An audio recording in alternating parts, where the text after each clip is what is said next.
So dis Eksodus 2 vers 1 tot 25, maar ek hoop soos wat die tyd aangaan, kom julle vinniger ook by Eksodus uit, soos wat julle leer waar hy is, vroeg in die Bybel.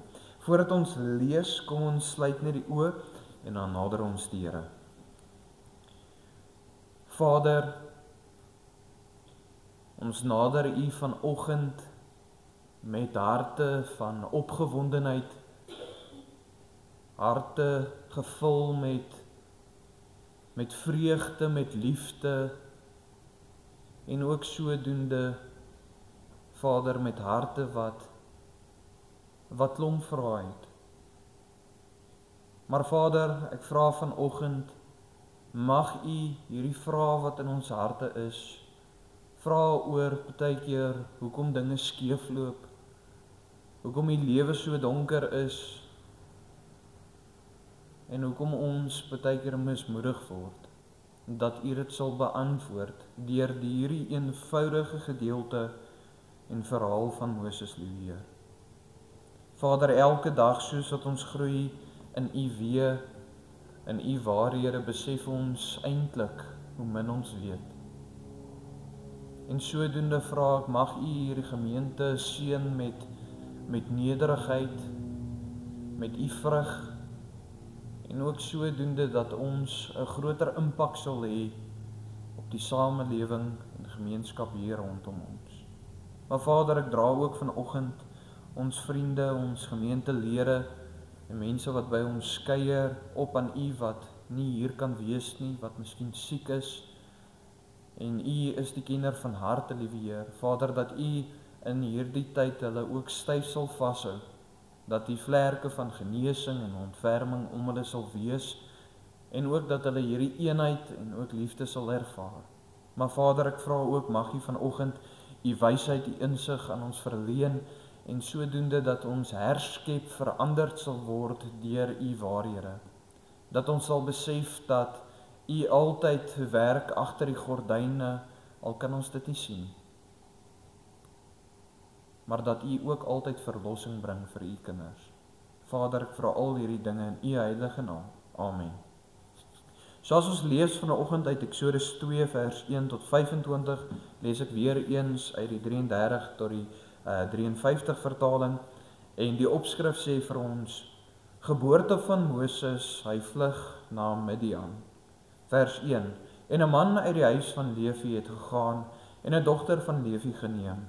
En die vrou het swanger geword en 'n seun gebaar, en toe sy sien dat hy mooi was, het sy hom 3 maande lank weggesteek. Maar toe sy hom nie langer verborge kon hou nie, het sy vir hom 'n mandjie van bissies geneem en dit met lijmgrond en pik bestryk. En sy het die seentjie daarin neergelê en dit in die riete aan die kant van die Nyl gesit.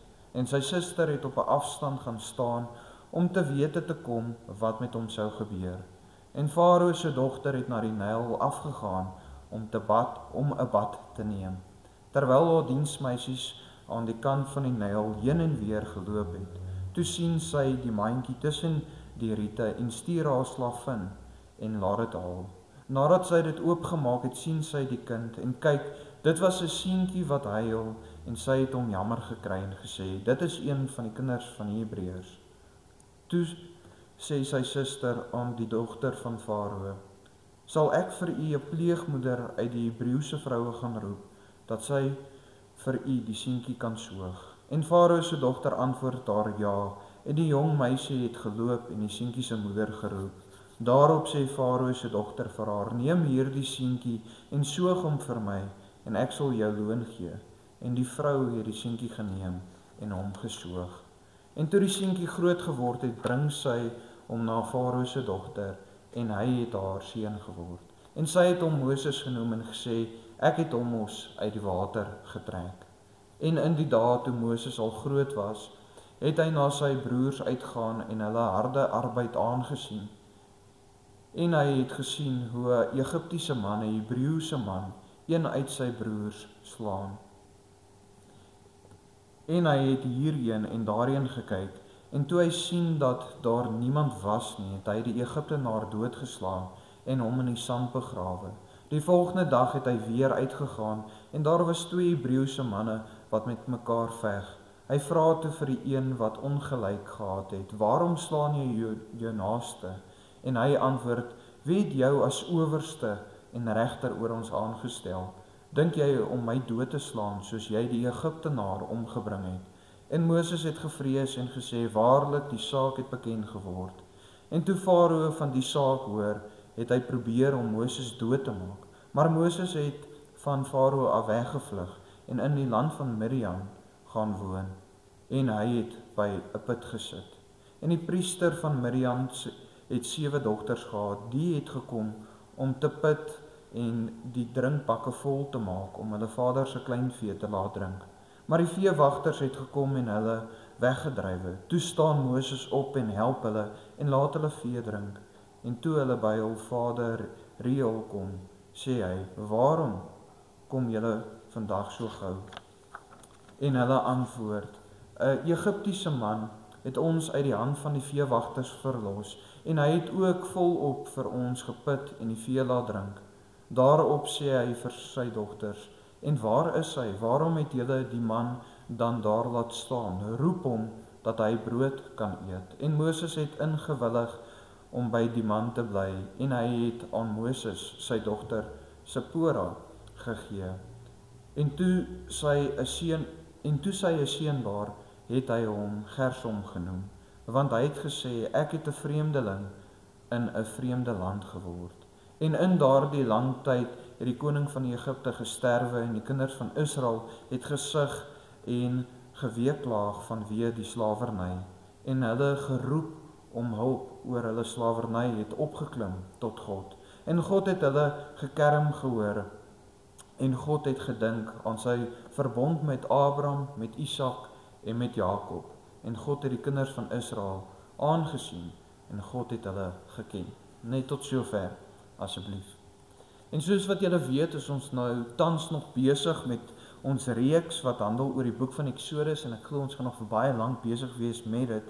En ons trek vanoggend by preek nommer 4 in die reeks en by ons tweede hoofteksgedeelte wat hoofstuk 2 is van Eksodus. Maar ons het laas Sondag begin met hierdie verhaal waar eintlik Moses gebore word, waar hy as babatjie in die riete geplaas was in die mandjie waar Farao se dogter hom gekry het en ook sodoende het ons gefokus op die eerste 40 jaar van Moses se voorbereiding en sy lewe hier op aarde in Egipte self. En ons het gesê ons gaan kyk hoe God 'n leier van hom voorberei vir die werk vir God en vir die mense. En sodoende gaan ons vandag aanbeweeg en ons gaan kyk na hoe God in die volgende 40 jaar van Moses se lewe buite Egipte vir Moses voorberei het om een van die grootste leiers te word in die geskiedenis van die Jode. En ons kan eintlik sê in die geskiedenis van die mensdom ook, waar hy eintlik baie lank gedien het as 'n leier en ook sodoende is Moses wel bekend deur die wêreld. Nie net onder die Christene en die Jode nie, maar onder die moslems en ook onder ander gelowe ook. En ons het laas Sondag geëindig deur eintlik te vra, maar waarvoor het God jou geroep? Ons sien hoe God vir Moses voorberei vir 'n spesifieke doel.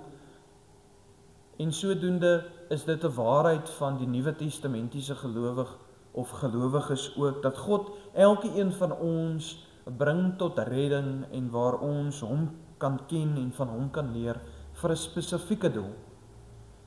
En is altyd vir my hartseer as daar baie mense in die kerk sit en hulle sê hulle weet nie wat is hulle roeping nie. Want dink gou daaraan, God roep ons almal om onder die een sambreel van die liggaam te werk, maar elke een as 'n ander part van die liggaam. En ja, natuurlik is hierdie voorbereiding in ons lewens van ons roeping konstant daar, al leef jy al jou roeping uit. God rus jy nog steeds toe soos wat die tyd verloop, soos wat jy gehoorsaam is aan hom. Maar dink julle nie dis belangrik dat, maak nie saak hoe groot ons gemeente is of hoe klein dit is, en is eintlik meer belangrik hoe kleiner ons is om hierdie posisies te vul van die liggaam. Want dink gou daaraan dat jy nie 'n linkerbeen en 'n linkerarm het nie. Hoe gaan jou liggaam nie sukkel om daaglikse take te verrig nie? En sodoende is dit vir ons belangrik dat ons mekaar sal ondersteun in hierdie tydperk om te sê, hoorie maar, waar is die plekkie waartoe U my roep? En natuurlik, ons almal word geroep na liefde toe om die evangelie te verkondig daar waar ons is. Maar dit raak ook meer spesifiek volgens die gawes wat die Here vir elke een van julle gegee het. Sodoende as ons dan aanbeweeg en ons kyk na ons hoofteksgedeelte, gaan ons vanoggend begin by vers 11 en 12 en ons eerste punt is die baie interessante gedeelte en ook belangrike gedeelte waar Moses die Egiptenaar vermoor het. Vers 11 tot 12 sê vir ons, en in die dae toe Moses al groot was, het hy na sy broers uitgegaan en hulle harde arbeid aangesien. En hy het gesien hoe hy Egiptiese man, 'n Hebreëse man, een uit sy broers slaan, en hy het hierheen en daarheen gekyk, en toe hy sien dat daar niemand was nie, het hy die Egiptenaar doodgeslaan en hom in die sand begrawe. Nou ek seker elkeen van julle ken hierdie aspek in die verhaal van Moses, maar in Handelinge 7 vers 23 tot 24 skryf hulle ook oor hierdie verhaal in die Nuwe Testament, maar sê die volgende, en julle sal sien, is 'n klein bietjie anderster, die perspektief en die siening. En dit sê, en nadat hy die ouderdom van 40 jaar bereik het, toe Moses 40 was, het dit in sy hart opgekom om sy broers, die kinders van Israel, te besoek. En toe hy sien dat iemand onreg aangedoen word, het hy hom verdedig en die man wat mishandeld was, gewreek deur die Egiptenaar te verslaan. Ons sien dan eintlik op hierdie tydstip toe Moses eintlik hierdie Egiptiese man doodgeslaan het en hom begrawe het onder die sand, was Moses al 40 jaar oud gewees. Hy was nie eintlik, in vandag se terme dink ek ook 40 is ook nie meer jonk nie. Ek dink dan is jy alweer, ek dink jy piek hier 25, 28 en dan van daar af is dit weer downhill. Ek weet nie of stem julle saam nie. Dan raak jy onfiks, jy kry kinders, jou prioriteite verander en miskien ook, ek glo dat in sekere aspekte is jy ook nie meer die jong man wat jy was nie, miskien bietjie meer wys natuurlik en die wysheid gaan op, maar die fisiese attribute neem af. Maar wat ook belangrik is in hierdie gedeelte is dat ons sien dat God in hierdie 40 jaar besig was in Moses se hart. Dat hy vir Moses se hart gegee het vir sy eie mense en ons het laas Sondag daarvan gepraat hoe vinnig ons haat kan kweek in 'n generasie wat glad nie verstaan hoekom hulle iets of iemand moet haat nie. Nee, ons het Suid-Afrika as 'n voorbeeld gebruik en ons kan die Duitsers gebruik as 'n voorbeeld, ons kan die Romeine gebruik as 'n voorbeeld, ons kan die Mongole gebruik as 'n voorbeeld vir Mongolia. En so sien ons reg deur die geskiedenis dat hierdie dinge gebeur en meeste van die tyd weet mense nie hoekom hulle iemand moet haat nie. Maar ons het ook vasgestel dat Moses definitief geweet het dat hy nie 'n Egiptenaar was nie, maar dat hy deel was van hierdie mense wat besig was om onderdruk te word en in slawerny was onder die farao en onder die Egiptenare. Maar wat belangrik is in die verhaal, in Handelinge sien ons eintlik dat die skrywer nie goed praat van hierdie moord nie, maar dit uit 'n ander siening neerpen. En hy gebruik woorde om eintlik dit wat Moses gedoen het te verduidelik as hy het een van sy mense beskerm. En ek lees dit weer vir julle vers 24. En toe hy sien dat iemand onreg aangedoen word, het hy hom verdedig en die man wat mishandeld was gewreek deur die Egiptenaar te verslaan. Dit word neergepen asof Moses eintlik 'n werklike goeie ding gedoen het. Maar waar Moses oor homself skryf in Exodus, sien ons amper dat Moses ietsie ekstra byvoeg en hy het dit weggesteek. Hy het hierheen en daarheen gekyk Dis wat iemand doen voordat hy steel ook. Ek weet nie of het julle dit al agtergekom nie. Hy steel nie gewoonlik as iemand vir hom kyk nie. En is eintlik in sy hart was daar seker ook iets wat gesê het, dit is nie teen volle 100% reg wat ek nou doen nie. Want onthou Moses het ook natuurlik gesag gehad en kon miskien vir die Egiptenaar wat ver onder hom is, gesê het, hou op. Gaan weg. Maar in daai oomblik waar sy hart uitgaan na sy broers, is hy emosies of is hy nie in beheer van sy emosies nie en daar staan hy die man dood. En ons sien dat Moses eintlik skryf dat hy dit hierdie lijk weggesteek het en dat hy nie eers wou gehad het dat sy eie mense dit moes gesien het nie. En ons kan miskien sê omrede Moses dit self skryf hy dit so neer omrede die vrees wat hy gehad het miskien vir dit wat gaan kom, die Egiptenare wat hom sal vervolg, Farao wat hom sou wou doodmaak en ook sodoende kan ons sê dat miskien sy intensie nie was om skaam te kry vir hierdie gebeurtenis nie, maar dit ook net so neergepen het terwille van die realiteit wat sou gevolg het na hierdie. Maar dan sien ons dat Moses die volgende dag terugkeer. Nee, en dit getuig van iets anders daar in sy hart. Dat hy verlange toon om by sy broers, by sy nasie te wees. En ek seker Moses het gedink, nadat hy hierdie man doodgeslaan het, wat sy mense onderdruk, gaan sy mense hom verwelkom, hulle gaan bly wees om hom weer te sien, maar ons sien eintlik dat die teenoorgestelde gebeur. En ons lees van dit in vers 13 en vers 14, wat sê, die volgende dag het hy weer uitgegaan en daar was 2 Hebreëse manne wat met mekaar veg. Hy vra toe vir die een wat ongelyk gehad het, waarom slaan jy jou naaste? En hy antwoord, wie het jou as owerster, as regter oor ons aangestel? Dink jy om my dood te slaan soos jy die Egiptenaar omgebring het? En Moses het gevrees en sê, waarlik die saak het bekend geword. Nou as ons dieselfde verhaal in Handelinge 7 vers 25 tot 29 lees, sê dit vir ons die volgende, en weer eens, hierdie is nou iemand anderster wat dit neerpen, met 'n ander siening oor dit en skryf, en hy het gedink dat sy broer sou verstaan, dat God hulle deur sy hand redding sou gee, maar hulle het dit nie verstaan nie. En die volgende dag het hy by hulle verskyn, terwyl hulle besig was om te veg, en hy het by hulle aangedring om vrede te maak en gesê, manne, julle is broers, waarom doen julle mekaar onreg aan? Maar hy wat sy naaste onreg aangedoen het, het hom afgestoot en gesê, wie het jou as owerster en regter oor ons aangestel? Jy wil my tog nie doodmaak soos jy gister die Egiptenaar doodgemaak het nie. En Moses het op hierdie woord gevlug en 'n bywoner geword in die land Midian, waar hy 'n vader van 2 seuns geword het. So ons sien in hierdie verhaal, Moses probeer eenheid en vrede bewerkstellig tussen sy broers wat besig is om mekaar aan te rand en eintlik presies dieselfde te doen wat die Egiptenare aan hulle gedoen het.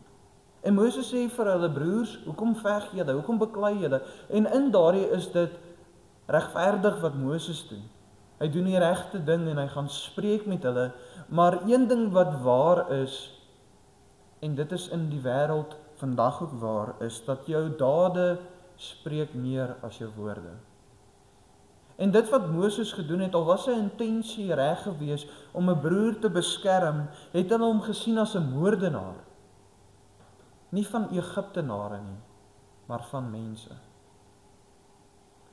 En sodoende sien ons weer eens dat as jy nie in beheer is van jou emosies nie, sal dit nagevolge dra.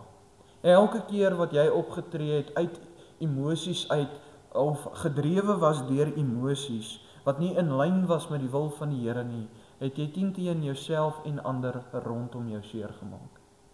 Hoeveel keer is ons nie spyt as ons iets gesê het omrede jy miskien warm was van kwaadheid nie. En dan na die tyd is jy soos, hoekom het ek dit sê? Ek het dit nie so bedoel nie.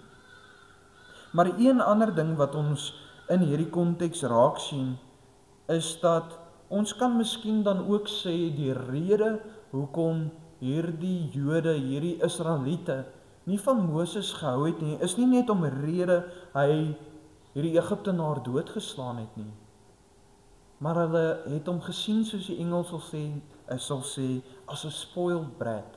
Hy is een van hulle wat in 'n paleis groot geword het, nie onder slawerny nie, en hier kom hy, wie is hy wat nog nie een keer gelei het in sy lewe nie, wat die beste van alles ontvang het, en hy kom sê vir ons hoe ons moet leef.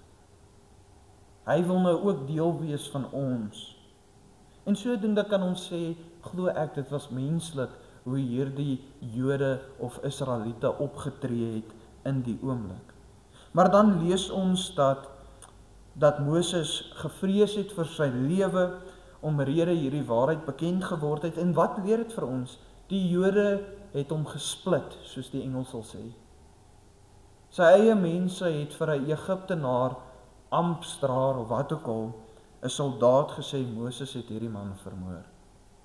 Want onthou, daar was niemand wat Moses gesien het, behalwe die ou wat hy verdedig het nie.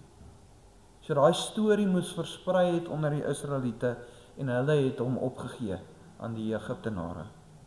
En sodoende lees ons dat Moses vlug na Midian, en daar vind hy 'n groep mense,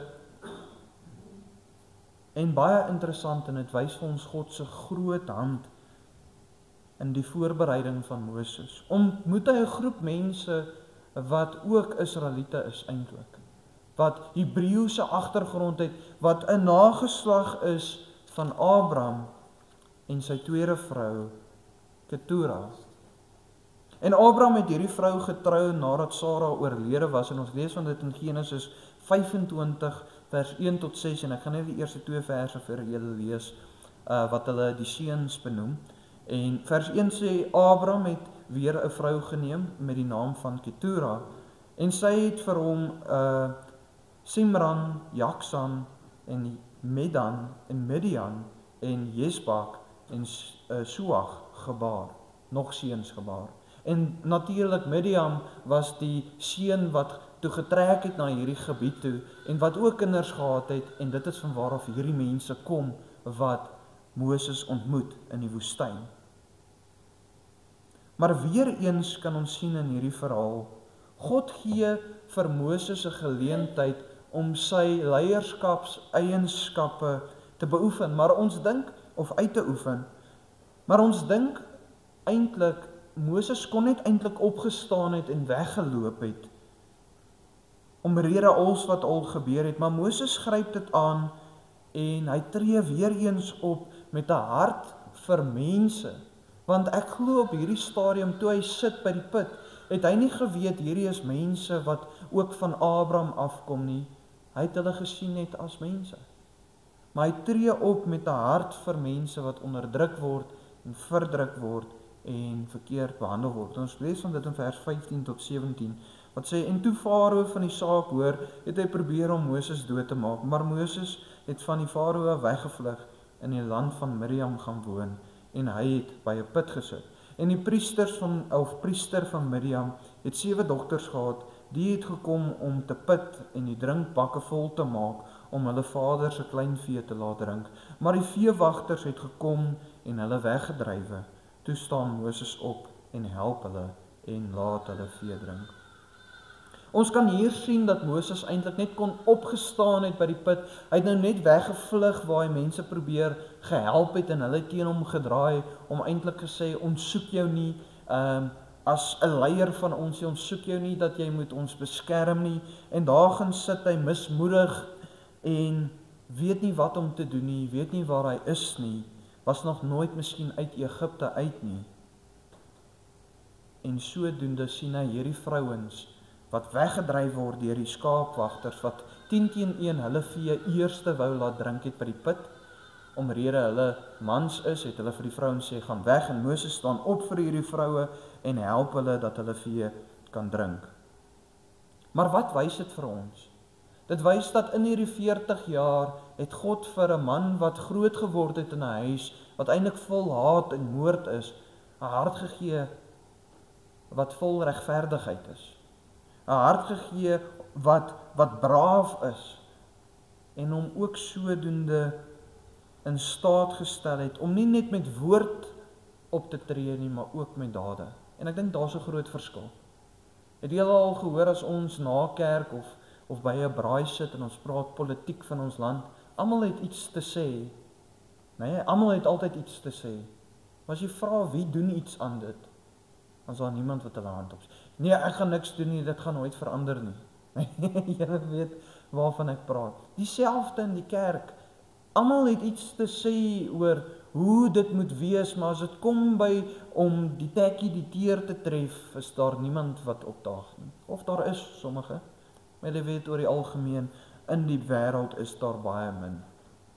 En so kan ons ook sê, kan ons dit verder vat, kom ons vat dit in die huwelik.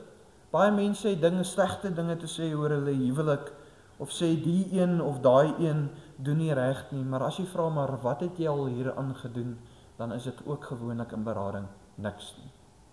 En julle sien die mensdom is georiënteerd om baie die mond te gebruik om dinge te sê, maar as dit kom by die daad gebeur dit baie min.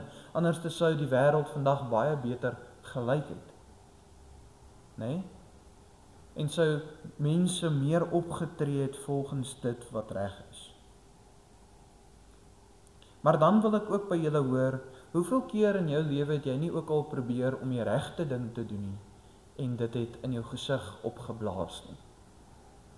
Maar wat het dit gekweek in jou hart, as jy nou moet selfrefleksie doen? Beteken dit dat dit omrede dit al 3 of 4 keer in jou gesig opgeblaas het, al was jou die oorsprong in jou hart waar en reg gewees om hierdie mense te help? Beteken dit jy moet ophou en opgee op die mensdom, opgee om mense te help? En die antwoord is absoluut nee. En ons lees van dit in Moses se verhaal ook raak. Maar op hierdie punt wil ek vra, het jy nie miskien al opgegee om mense te help nie? Is jou hart nie miskien al verhard, en miskien as jy in Moses se skoene was, sou jy net daar by die put opgestaan het en weggeloop het nie? Ek sien oor en oor, dis vir my hartseer as ek video's op sosiale media sien van mense wat aangeval word, mense wat besteeld word, en ons massas mense wat net daar rondom staan en kyk en niks doen. Getuig dit van 'n gelowige se hart? Dit doen nie. En nou praat ons van in die kerk ook, waar ons sien 'n broer ly, 'n broer kry swaar of 'n suster of sukkel met sonde, en ons staan net as spectators, as aanskouers van iemand wat se lewe op pad is na verwoesting toe. En dit bring ons dan by die volgende 40 jaar van Moses se voorbereiding en ook van sy lewe, en ons lees daarvan in vers 18 tot 22 wat sê, en toe hulle by hul vader Reuel kom, sê hy, waarom kom julle vandag so gou? En hulle antwoord, 'n Egiptiese man het ons uit die hand van die veewagters verlos, en hy het ook volop vir ons geput en die vee laat drink. Daarop sê hy vir sy dogters, en waar is hy, waarom het julle die man dan daar laat staan? Roep hom dat hy brood kan eet. En Moses het ingewillig om by die man te bly, en hy het aan Moses sy dogter Sipora gegee.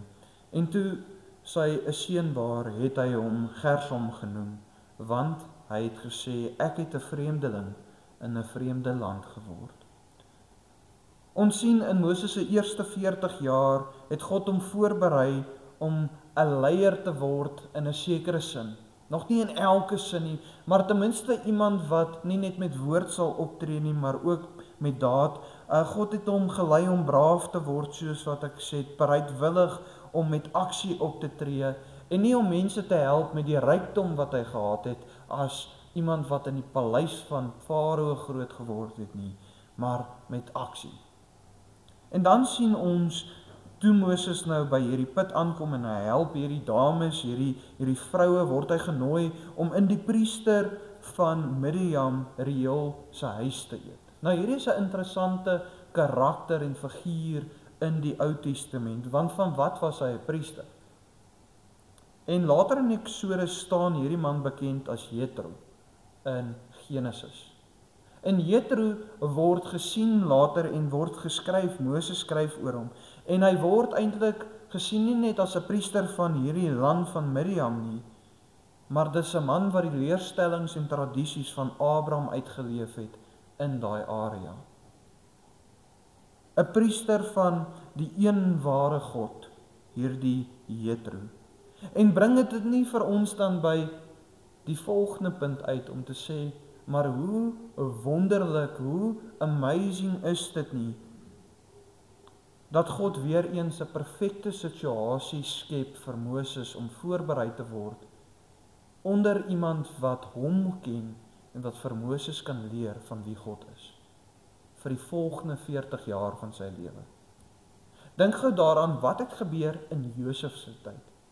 Daar was 'n droogte en hierdie familie het getrek na Egipte toe want hulle kon nie hulle self voed en hulle families nie. Maar God het in daai tydperk hierdie mense beskerm ter wille van hierdie rede. Vir 400 jaar beskerm. Sodat op hierdie tydstip Jethro daar kon wees om vir Moses te verwelkom in sy familie in. Vir hom 'n dogter kon gee en sodat Moses opgelei kon word vir God se werk. Nou mense, in ons eie lewens gebeur daar ook nie goeters per toevallig nie, glo ek. Ek glo nie aan daai term nie. Ek glo daar kom mense op ons paaie wat gestuur word deur die Here, en dink gou daaraan van die amper die wonderbaarlike groot werk van God. As jy iemand ontmoet wat jou iets leer van die Here, 'n dieper betekenis. Hoeveel jaar het God nie daai man voorberei of daai vrou voorberei, en op daai tydstip het God dit so beplan dat jy hom of haar moes ontmoet. Elke liewe keer wat ons die woord spreek en 'n waarheid vir iemand leer, en hulle neem dit in en maak daai waarheid vas in hulle harte, is dit 'n wonderwerk. Is 'n wonderwerk van hoe God ons op daai punt gebring het by mekaar. Moses trou toe met Jethro se dogter en begin 'n familie van sy eie, en die woord gee nie eintlik vir ons veel meer wat spesifiek gebeur het in daai 40 jaar. Ons neem aan, en die woord spreek ook daarvan, dat Moses toe 'n veewagter geword het en sodoende die meer eenvoudige dinge van die lewe geleer het. Want onthou, hy kom uit 'n huis van 'n paleis uit vir die laaste 40 jaar. Hy weet hoe om soos 'n ryk man op te tree en 'n ryk man se seun te leef. Alles word vir jou gedoen, en hier is hy nou in die stof. Nee, in 'n hut seker, nie in 'n groot paleis nie, en hier leer hy eintlik die dinge van sy nasie, hoe hulle leef, die hardheid van die lewe. Maar ook in hierdie 40 jaar is ek seker in my hart dat Jethro 'n pad ook saam met hom gestap het, om geleer het van die God van Abraham, Isak en Jakob. Is dit nie so nie? En sodoende bring dit ons by die nuwe huis van Moses, Miriam. Nou Miriam was eintlik die teenoorgestelde van Egipte. Egipte is natuurlik ook te vind in Afrika, maar Miriam was baie armer, baie droër en eintlik werklik woestyn. Hulle het nie 'n lekker rivier gehad wat daardeur gegaan het nie. En dit was eintlik 'n baie harde omgewing om in te leef. Dit was, as jy daar gewoon het, was dit 'n moeilike lewe. As jy vandag nie opgestaan het om jou vee uit te vat nie, het hulle nie geëet nie, want ons nie gras nie. As jy nie vandag jou vee gevat het nadat jy teruggekom het van 'n plek af waar daar miskien groenigheid was nie, en jy het nie water uit 'n put uit geskep vir elke vee dier nie, sou hulle nie water gedrink het nie. En dan sien ons Moses verkry 'n seun, Gersom, wat hy Gersom vernoem, en dit beteken vreemdeling. Nou dit klink eintlik, toe ek jonger was, het ek gedink, maar dis nou nie 'n nice naam om vir jou seun te gee. Hy gaan altyd 'n vreemdeling wees. Kom hier, vreemdeling. Maar eintlik waarna dit verwys is Moses se eie hart. Dat tot hier waar hy 'n gesin het, voel hy of hy nie hoort nie.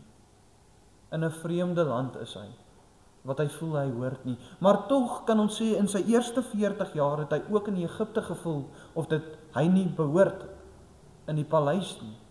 Of dit nie sy land is nie, of dit nie sy huisvesting of tuiste is nie. En ek dink Moses het in sy hart hierdie hinker gehad en ook hierdie ding wat God geskep het, dat sy huis nog sal kom. Sy tuiste sal kom, daar waar hy hoort, sal kom. So Moses wandel sekerlik vir 40 jaar rond in hierdie woestyngebied, met baie vrae in sy hart, wat dink gou daaraan, as jy nou op die tydstip in Moses se skoene was, dink jy God het jou verlaat?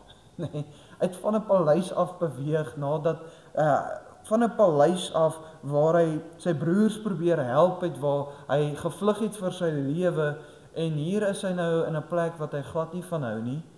Nee, vir my is dit, ek voel so oor Durban. Nee, ek kan nie asemhaal daar nie, my handdoek word nooit droog nie, ek's net nie 'n groot liefhebber daarvan nie. Dit voel of ek in 'n wildernis is, daar groei net takke en bome oral, en tot jou bakkie roes, nee? Ek hou nie daarvan nie. Maar Moses is op hierdie tydstip in 'n tydperk in sy lewe waar ek dink hy voel die Here het geen aandeel aan nie. Die Here is nie by hom nie, het hom verlate, maar sonder sy wete is God besig om hom voor te berei vir die volgende 40 jaar van om in 'n woestyn te wandel. Want dink hoe belangrik prakties is hierdie tydperk. Moses gaan 'n nasie van duisendes, en ons kan miskien sê natuurlik miljoene, lei in 'n woestyn in, en as hy nie voorbereid geword het vir hierdie harde tipe lewe nie, hoe sou 'n leier optree? Hoe sou hy advies kon gegee het oor klein praktiese goedjies, hoe om vee saam met jou te vat in die woestyn? Net eenvoudige dinge. En sodoende berei God hom nie net prakties voor nie vir die wildernis wat voor lê nie. Hy berei hom ook voor deur 'n godsvreesende man wat hierdie pad saam met hom wandel. En dit bring ons dan by vers 23 tot 25 wat ek nie gaan lees nie, wat maar net praat oor in hierdie tydperk waar Moses vir 40 jaar daar was, het die Jode eintlik meer onderdruk geword, slawerny het erger geword, en natuurlik ook nadat die farao gesterf het, het een van sy seuns oorgeneem wat eintlik nog erger as sy vader was teenoor die Jode, en hulle nog meer geonderdruk. Maar wat sien ons? Dat tot die Jode wat in Egipte woon, bid nou al vir miskien 80 jaar of langer, oor 100 jaar, vir verlossing van hulle God, vir 'n uitweg. En ek seker baie van hulle is mismoedig, want as jou pa se pa al oorlede is in hierdie slawerny, dan dink jy God het ook hierdie nasie verlaat. Maar God is besig vir 80 jaar agter die skerms, en ons kan sê vir langer as dit, van die begin af agter die skerms met Miriam, met Jethro en met alles wat in plek moes val, maar spesifiek 80 jaar was hy besig om vir hulle verlossing te bewerkstellig deur 'n man wat hy oplei. En op hierdie punt is eintlik in eenvoud wat ek vanoggend met julle wil deel, net bietjie dieper. Hoeveel aspekte in jou lewe bid jy al vir jare oor?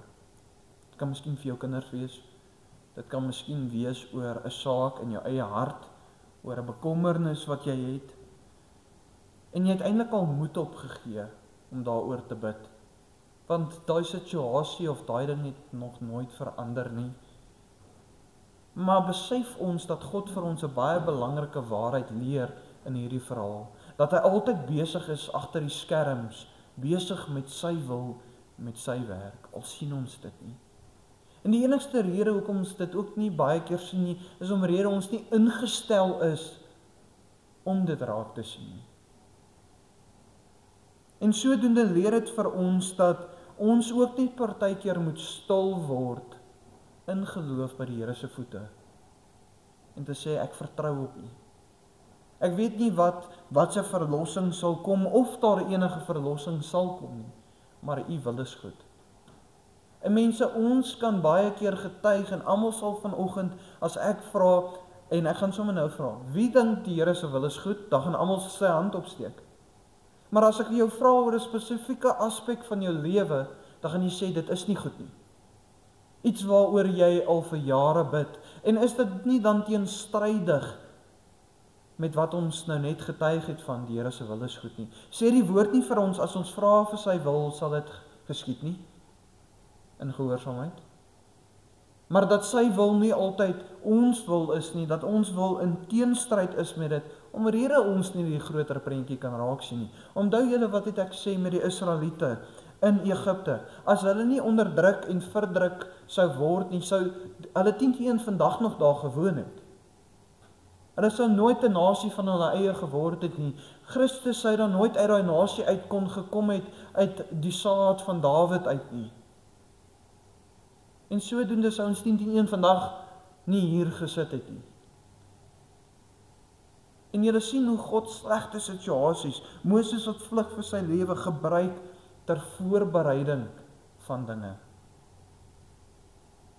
En dit is hoekom die Bybel in eenvoud vir ons sê, mag ons die hand prys wat gee en wat wegneem. Ter wille van wie? Ter wille van jou. Ek wonder of dink ons daaraan so. Die Here neem weg ter wille van jou. Die Here gee nie altyd nie ter wille van jou.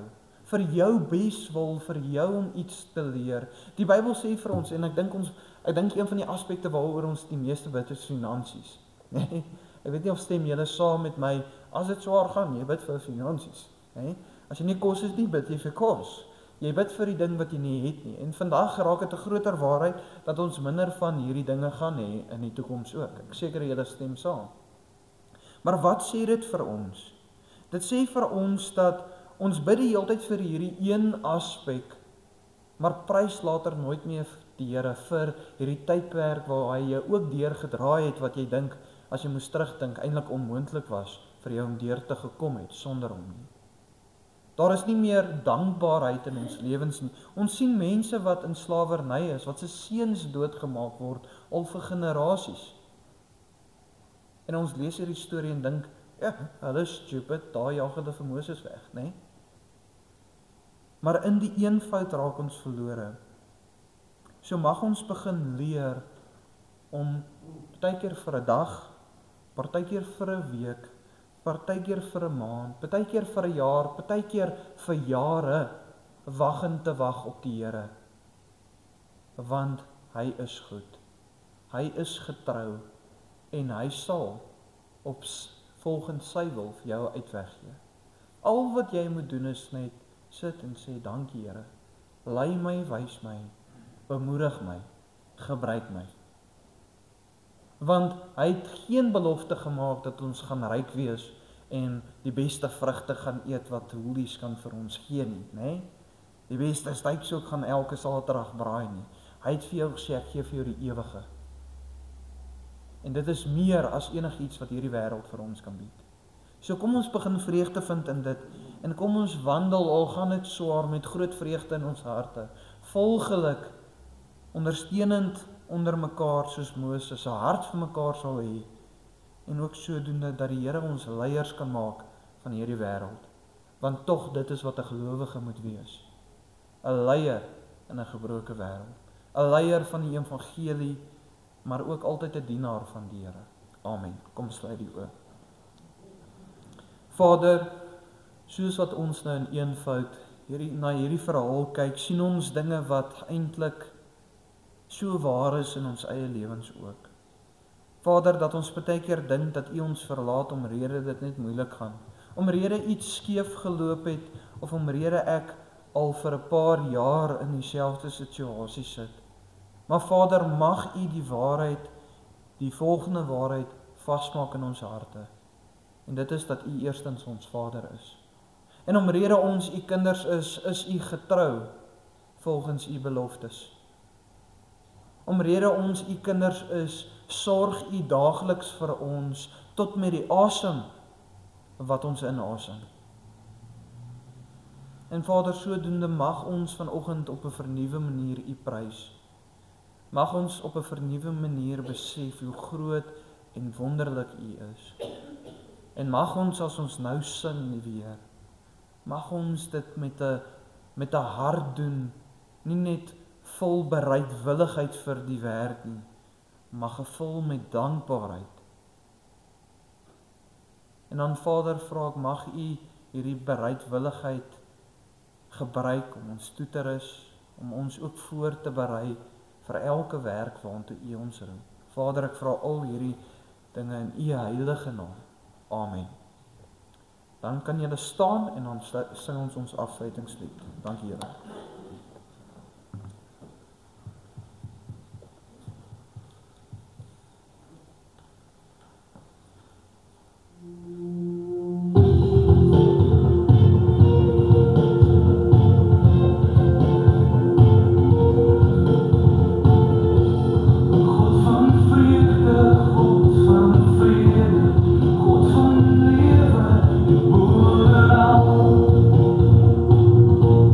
Oh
Staan dan en ontvang die seën.